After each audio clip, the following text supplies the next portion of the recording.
सब भैया बहनन, आपको हमारी राम राम। मैं आज ग्वालियर चंबल में आई के बड़ी खुशी भई। मैं पहले भी पीताम्बरा मैया के दर्शन को आई हती। मोई दादी इंदिरा जी आपके क्षेत्र में आई हती। उनने मोए रानी लक्ष्मीबाई की कहानी खूब सुनाई हती। मैं बचपन में तुम्हारे क्षेत्र की वीरता और साहस की कहानियां पतो है। इतने दूर दूर से आई मेरी बहनन और भैया, आप सब लोगों का धन्यवाद। देखिए, मैं यहाँ ग्वालियर आ रही थी तो मेरे कई साथियों ने मुझे मुद्दे भेजे कि कौन कौन से मुद्दे हैं जो ग्वालियर में, मध्य प्रदेश में महत्वपूर्ण है और मुझे भाषण में क्या क्या कहना चाहिए। जब मैं उन मुद्दों को पढ़ रही थी, उन सुझावों को पढ़ रही थी, तो मुझे लगा कि ज़्यादातर नकारात्मक बातें थी और मेरे मन में ये बात आई कि क्या हमारी राजनीति आज सिर्फ आरोप और प्रत्यारोप में फंस गई है? क्या इससे आगे भी कोई राजनीति हो सकती है? इससे बढ़कर भी हम कुछ ऐसी बातें कर सकते हैं जो जनता की मतलब की बातें हों। देखिए, भारतीय राजनीति की नींव स्वतंत्रता के आंदोलन से में डली थी। स्वतंत्रता का जो हमारा आंदोलन था उसे सत्याग्रह का नाम दिया गया था। तो सत्य की लड़ाई थी। तो हमारी पूरी राजनीति की जो नींव है वो उसी लड़ाई में है, तभी डली। तो हमारी एक परंपरा रही है हमारे देश की कि हम नेताओं में सभ्यता, सरलता, सादगी और सच्चाई ढूंढते हैं। हम चाहते हैं कि ऐसे नेता हो जिनमें ये स्वभाव हो और किसी के आधार पर दर्शकों के लिए हमारी राजनीति चली। लेकिन आज परिस्थितियां बदल गई हैं। आरोप प्रत्यारोप, एक दूसरे की बुराई, हम मंच पे आते हैं, आपको गिनवा देते हैं कि इनके क्या गुण हैं और अवगुण हैं, वो हमारे गिनवा देते हैं। और मुझे अक्सर लगता है कि इस बीच जो जनता के असली मुद्दे हैं वो डूब जाते हैं। आजकल शोहरत, बड़े बड़े बिजनेस वालों को देश की संपत्ति सौंपने की राजनीति, अहंकार की राजनीति चलती है। मैं भी जब यूपी गई तो मेरे साथियों ने बोला, दीदी बड़ी गाड़ी में बैठो। मैंने कहा क्यों? कहते भोकाल होना चाहिए। तो आजकल भोकाल की राजनीति है, शान शोहरत की राजनीति है और कहीं पे बीच में जो जनता की समस्याएं हैं, जो सत्य है इस देश का, वो डूब रहा है। यहाँ खड़े होकर ये कहना बहुत आसान है, दूसरों की आलोचना करना बहुत आसान है। आखिर राजनीतिक सभ्यता को कायम रखने की सबसे बड़ी जिम्मेदारी किसकी होती है? प्रधानमंत्री की ही होती है। लेकिन 2 दिनों पहले की बात है, विपक्ष की बहुत बड़ी मीटिंग हुई। तमाम विपक्षी दल के बड़े बड़े वरिष्ठ नेता आए। उसी दिन या अगले दिन प्रधानमंत्री जी का एक बयान आया और इस बयान में उन्होंने कहा कि जितनी भी विपक्ष के नेता हैं, जितने भी विपक्ष की पार्टियां हैं, एक झटके में प्रधानमंत्री जी ने जैसे सब धान 22 पसेरी सबको चोर बोल डाला। इतने वरिष्ठ नेता, अपने अपने प्रदेशों के प्रतिनिधि, बड़ी बड़ी पार्टियों के नेता, जिन्होंने आजीवन देश के लिए संघर्ष किया, जिनका देश प्रदेश में आदर है, जो जनता के मुद्दे उठा कर आगे बढ़े राजनीति में, उनका इस तरह का अपमान प्रधानमंत्री जी ने खुद कर दिया। और दूसरी तरफ देखिए, मणिपुर में 2 महीनों से पूरा प्रदेश जल रहा है, घरों में आग लगाई जा रही है, मार काट हो रही है आपस में, महिलाओं के साथ भयावह अत्याचार हो रहा है, बच्चों के सर पर छत नहीं रहे, और हमारे प्रधानमंत्री जी ने 77 दिन के लिए कोई बयान ही नहीं दिया इस पे। वहां पे एक्शन लेना छोड़िए, एक लफ्ज नहीं कहा। कल मजबूरी में, क्योंकि एक इतना भयावह वीडियो वायरल हुआ कि वो फिर चुप नहीं रह पाए, तो मजबूरी में कल एक बयान दिया उन्होंने, एक वाक्य बोला, और उस वाक्य में भी राजनीति घोल दी। उस वाक्य में भी उन्होंने उन प्रदेशों का नाम ले लिया जिसमें विपक्ष की सरकार है। तो मैं आपसे पूछना चाहती हूं कि ये जन आक्रोश लिखा है, ये जन आक्रोश किस बात का?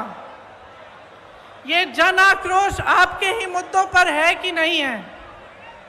और यहां खड़े होकर मैं भी इस 30 मिनट के भाषण में 10 मिनट प्रधानमंत्री जी की आलोचना कर सकती हूं, 10 मिनट के लिए मैं ये कह सकती हूं कि कितनी घोषणाएं, नकली घोषणाएं की, कितने घोटाले किए, कितने नाटक करते हैं शिवराज जी। और मैं 10 मिनट के लिए सिंधिया जी के बारे में भी बोल सकती हूं कि किस तरह से अचानक उनकी विचारधारा ही पलट गई।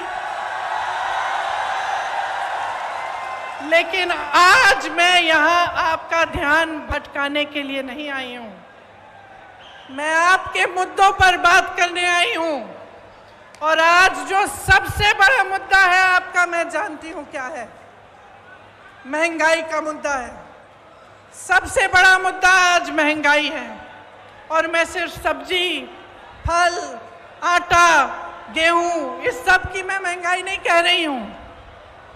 ये तो है ही, जब टमाटर 150 रुपए में आप खरीद नहीं सकते तो ये तो है ही। लेकिन इस महंगाई से किस तरह आपकी कमर तोड़ी जा रही है उसकी बात कर रही हूँ। मैं वो बात कर रही हूँ कि जब घर में इतनी बारिश हो रही है, आजकल छत से कुछ पानी गिर रहा है, आपको मरम्मत करवानी है, वो मरम्मत महंगी हो गई है। आपको किसी के घर जाना है, कुछ ले जाना है उनके लिए, वो खरीदना मुश्किल हो गया है। आपके बच्चों की फीस भरना मुश्किल हो गया है। इतनी बारिश में जो बच्चे स्कूल पाठशाला तक जा रहे हैं उनके लिए छाता खरीदना मुश्किल हो गया है। आपके पूरे जीवन पर एक बहुत बड़ा बोझ बन गई है ये महंगाई।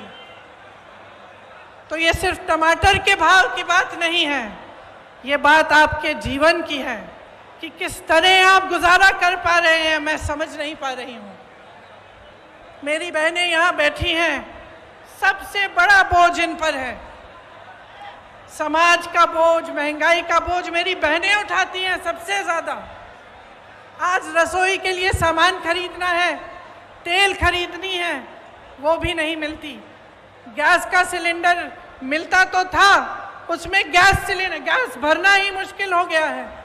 आज आपको खरीदने जाना है तो 1000 रुपए से कम नहीं मिल रहा।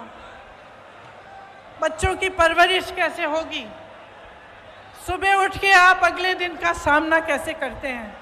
कोई बीमार पड़ जाता है तो घबराहट उनकी भी होती है और इस बात की भी होती है कि मैं दवाई कहाँ से खरीद के लाऊं।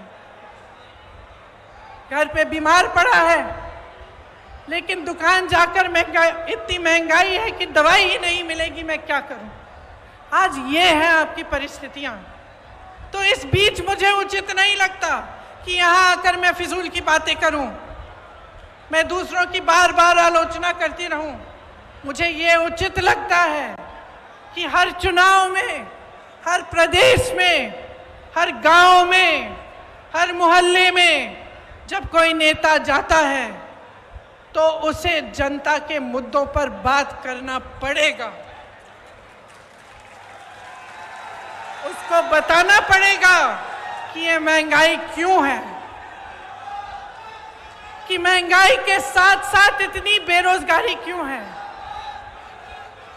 कि एक ऐसी सरकार क्यों है आज हमारे देश में जिसने पूरी की पूरी देश की संपत्ति एक या दो बड़े बड़े बिजनेस वालों को बेच दी। जहां से आपको रोजगार मिलता था,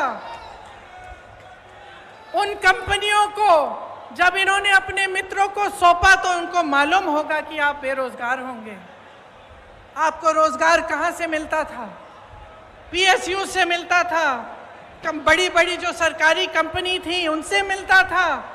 आपको रोजगार खेती की कमाई से मिलता था, आपको रोजगार सेना से मिलता था, आपको रोजगार छोटे छोटे व्यापार से मिलता था। आज परिस्थितियां क्या हैं? जो बड़ी बड़ी कंपनियां हैं वो तो सारी सौंप दी इन्होंने अपने दोस्तों को। सेना की भर्ती का क्या किया अग्निवीर का आप जानते हैं।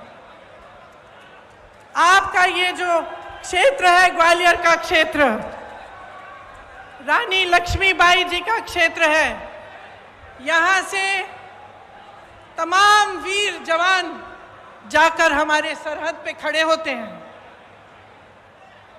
आप जानते हैं सबसे अच्छी तरह कि जब से अग्निवीर की स्कीम आई और 4 साल की सेना में भर्ती कराई गई, तब से क्या स्थिति है। मैं कुछ हरियाणा के नौजवानों से मिली, उन्होंने मुझे बताया कि ट्रेनिंग से ही लोग वापस जा रहे हैं घर। तो कहते हैं कि हम इतनी ट्रेनिंग, इतनी कड़ी ट्रेनिंग कर किस लिए रहे हैं। हम इतनी कड़ी ट्रेनिंग इसलिए कर रहे हैं कि 4 साल बाद हम बेरोजगार होकर वापस आ जाएं, और जब घर आएंगे तो सरकार ने ये परिस्थितियां बना दी हैं कि घर पे भी किसानी से चाहे जितनी भी मेहनत कर लो, इतनी महंगाई है, इतनी मुश्किलें हैं कि किसानी से भी नहीं कमा पाएंगे। तो घर आकर क्या करेंगे? वहाँ भर्ती के लिए तमाम नौजवान पढ़ाई करते हैं, माँ बाप मेहनत की कमाई से उनके लिए पैसे इकट्ठे करते हैं। कोई 10,000 के ट्यूशन, कोई 20,000 के ट्यूशन करता है, और फिर देखिए पटवारी के इम्तिहान में किस तरह से घोटाला हो गया। तो इन चीजों का समाधान क्या है? आज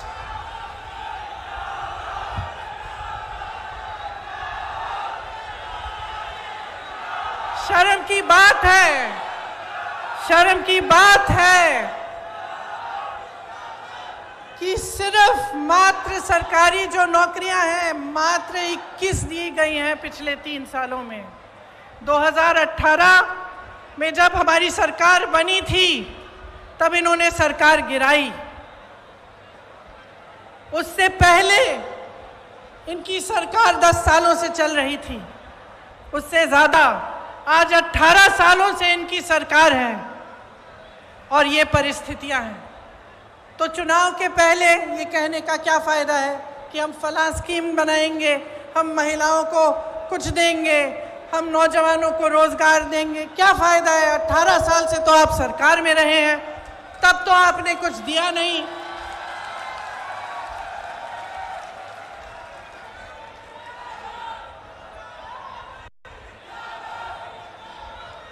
तो ये परिस्थितियां हैं, ये सच्चाई है।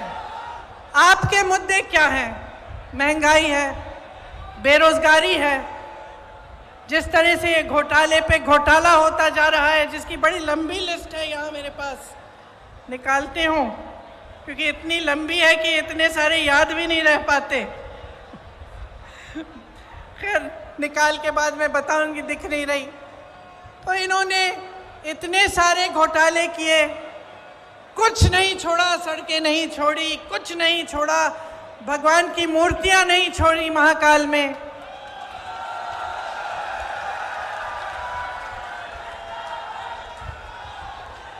देखिए,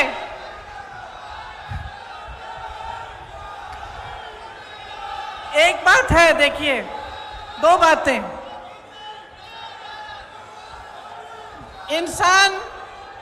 इंसान की जो नींव होती है ना, उसी तरह की नीयत होती है, और उसी तरह से जो सरकार होती है उसकी जो नींव होती है उसी तरह की नीयत होती है। ये जो सरकार इन्होंने हमारी सरकार गिरा के बनाई, इसकी नींव ही गलत थी। पैसों से खरीदी सरकार है, तो इसकी नीयत, इसका नतीजा क्या है कि इसकी नीयत ही खराब है। शुरू से सिर्फ लूट, सिर्फ घोटाले में ध्यान रहा है।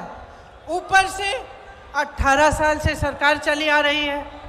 अब आप बताइए, 18 सालों के लिए जिसके पास सत्ता होती है उसको क्या होता है?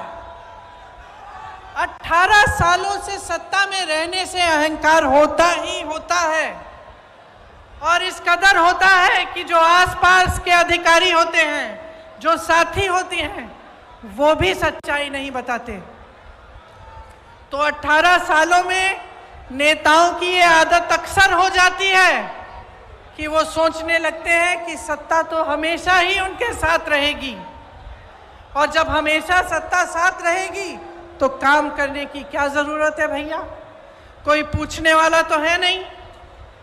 जब समय आएगा ध्यान भटका देंगे, जब समय आएगा दूसरी बातें कर लेंगे जिससे जनता के जज्बात जुड़े हुए हैं। फिर से जनता भूल जाएगी कि महंगाई है, जनता भूल जाएगी कि बेरोजगारी से मर रही है, जनता भूल जाएगी कि किसान खेती नहीं कर पा रहा, कुछ खरीद नहीं पा रहा, पेट्रोल डीजल के दाम इतने बढ़ गए हैं, और फिर से हमें वोट मिल जाएगा। 18 क्या 5 साल और हम सत्ता में रहेंगे, हमें कुछ करने की जरूरत नहीं है। और आज मध्य प्रदेश में यही परिस्थितियां हैं।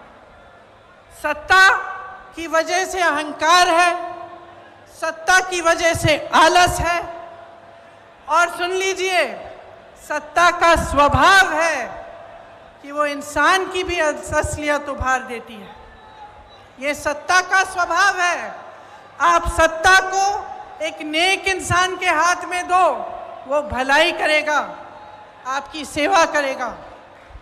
आप सत्ता को गलत इंसान के हाथों में दे दो तो इसी तरह की लूट मचेगी जो आपके प्रदेश में आज मच रही है।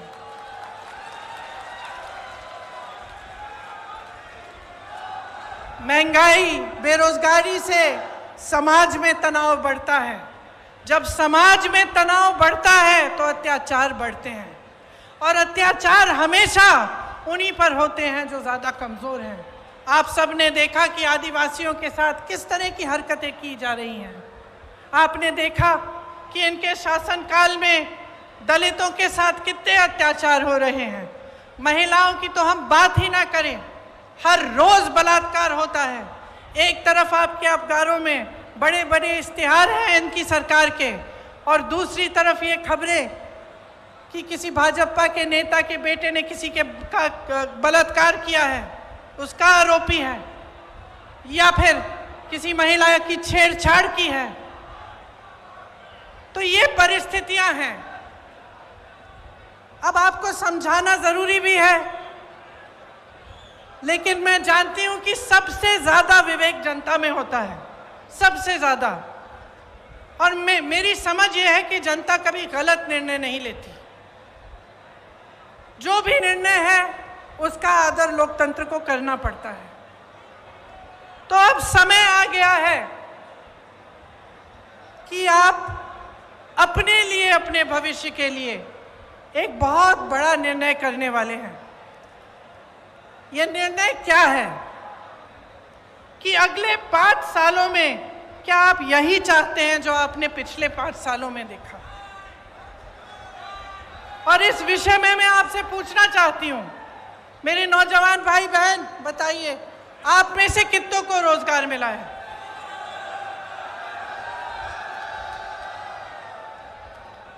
मेरे किसान भाई बहन यहाँ हैं, आपकी जिंदगी बेहतर हुई है कि नहीं?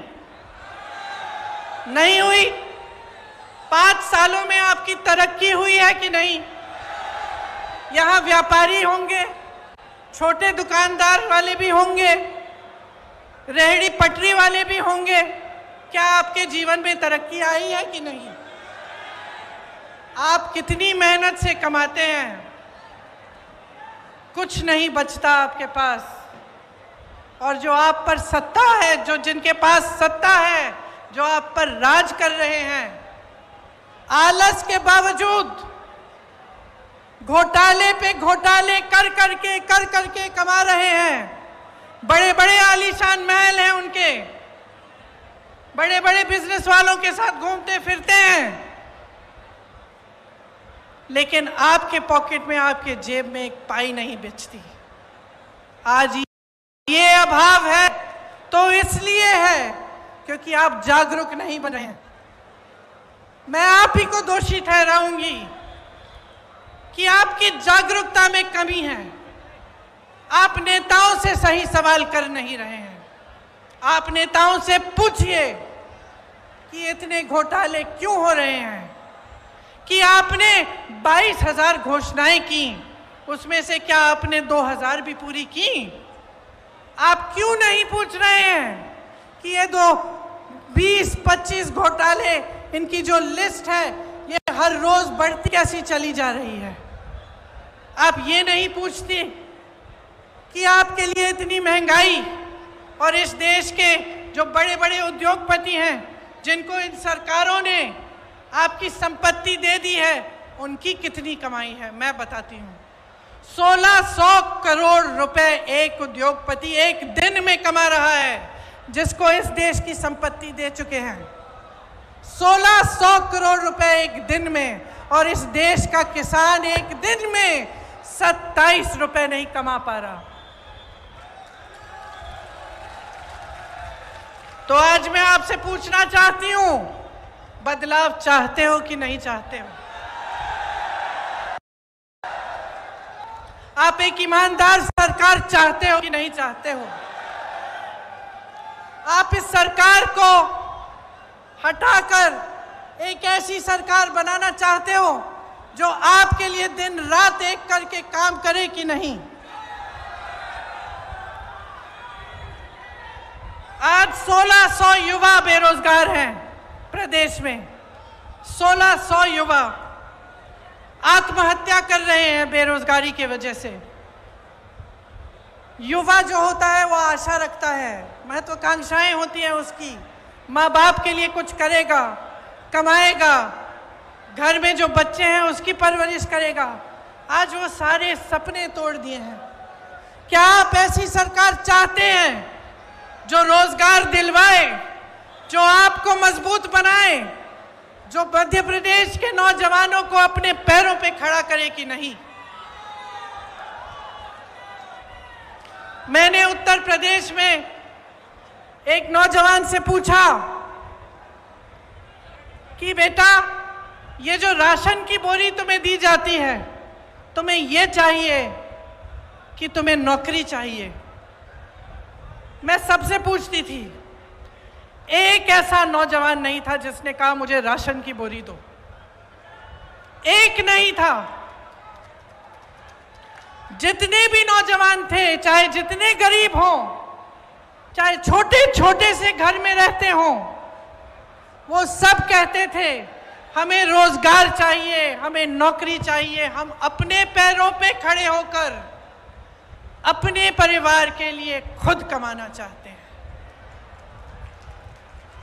और इस सरकार ने आपको निर्भर बनाने का काम किया है। आपको राशन पर निर्भर करेंगे या आपको अपनी फालतू की स्कीमों पर निर्भर करेंगे जिसमें आपको कुछ मिलता भी नहीं है, लेकिन आपको रोजगार नहीं दिलवाएंगे, आपको अपने पैरों पर खड़े होने का काम नहीं करने देंगे। इसीलिए कांग्रेस जो है वो आपके लिए कुछ वादे, कुछ गारंटी लाई है। जब मैं कहती हूं कि कांग्रेस गारंटी देगी, तो मैं इस आधार पर कहती हूं कि हमारी जहां जहां सरकारें हैं, वहां वहां हमने जो गारंटी दी वो निभाई जा रही हैं। चाहे आप मध्य प्रदेश में चाहे आप कर्नाटका में, चाहे आप हिमाचल प्रदेश में, चाहे आप राजस्थान में देखें, तो जो वादे किए थे वो निभाए जा रहे हैं।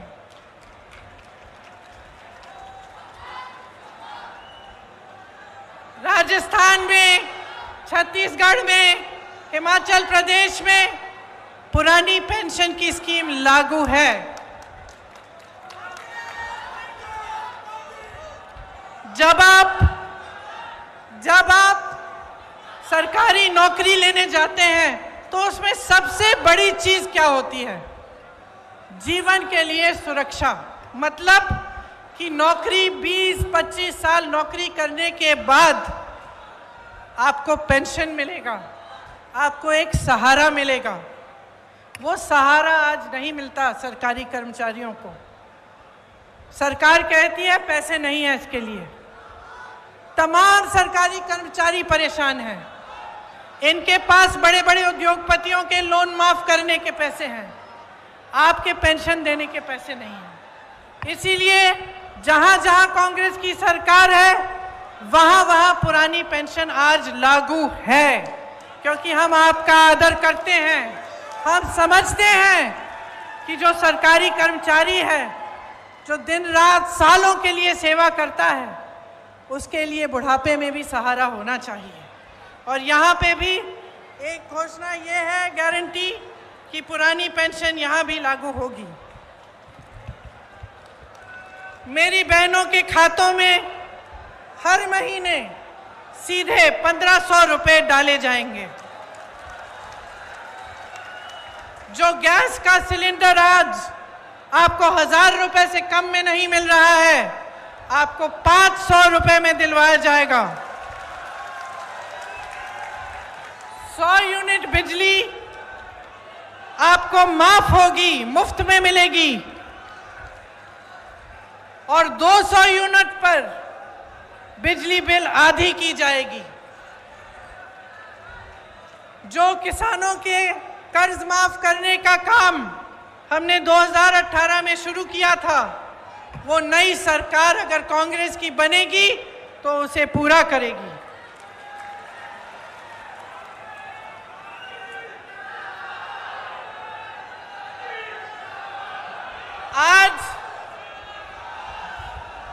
आज छत्तीसगढ़ में कांग्रेस की सरकार है, 2600 रुपए धान मिल रहा है। 2600 रुपए आपको मिलते हैं धान के लिए। जहां पे हिमाचल में हमारी सरकार है, वहां जो वादे किए उनको पूरा करने का काम शुरू है।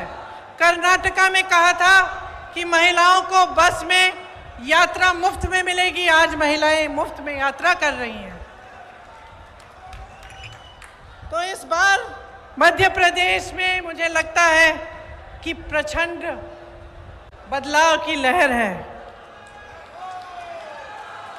और मैं आपसे आग्रह करती हूं कि प्रचंड बहुमत से आप इस बार कांग्रेस को जिताइए। एक ऐसी मजबूत सरकार बनाइए जो न खरीदी जा सके न गिराई जा सके, जो 5 सालों के लिए दिन रात आपके लिए काम करे और आपके ही भविष्य को मजबूत बनाए।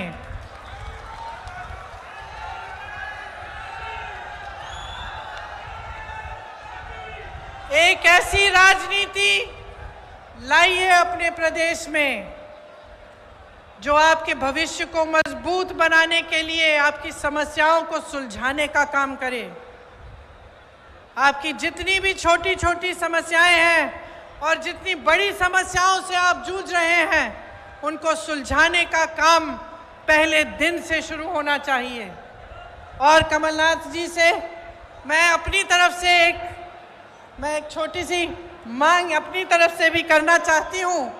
अभी रास्ते में मैं यहाँ आ रही थी तो कुछ मुझे दिव्यांग लोग मिले। उन्होंने कहा कि उनका पेंशन सिर्फ मात्र 600 रुपये है। तो मैं आपसे आग्रह करती हूं कि आपकी जब सरकार बनेगी तो उनका पेंशन भी ज़रूर बढ़ाइएगा।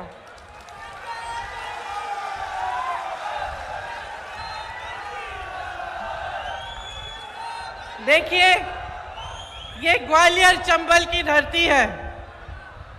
जैसे मैंने कहा, झांसी की रानी की धरती है। बड़े बड़े यहाँ से महापुरुष हुए, अपने क्षेत्र के लिए, अपने देश के लिए, अपनी जनता के लिए जी जान एक की। ग्वालियर चंबल बारे अब की जी मामा जी की भ्रष्ट सरकार बदलबे बारे है। बोलो, बदलबे बारे है ना? ठीक बोल रही हूं?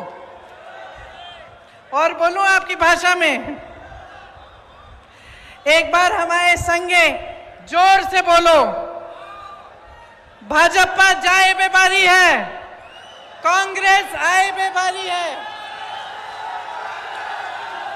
भाजपा जाए बेभारी है, कांग्रेस आए बेभारी है। और आप सबको धन्यवाद देना चाहती हूं कि इतने समय से आपने मेरा इंतजार किया, मेरी बातों को आपने ध्यान से सुना।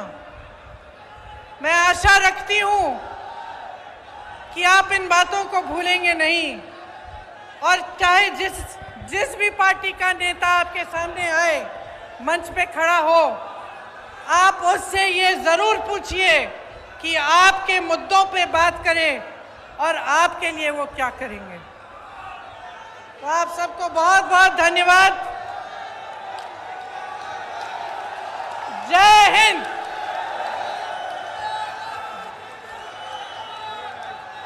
मैं आभार के लिए ग्वालियर ग्रामीण के जिलाध्यक्ष प्रभुदयाल जौहरे से अनुरोध करूंगा कि आभार प्रकट। हमारी श्रीमती प्रियंका गांधी साहब, श्री कमलनाथ जी, श्री दिग्विजय सिंह जी, श्री जेपी अग्रवाल जी, श्री गोविंद सिंह जी, जो संचालन करें अशोक सिंह जी, ग्वालियर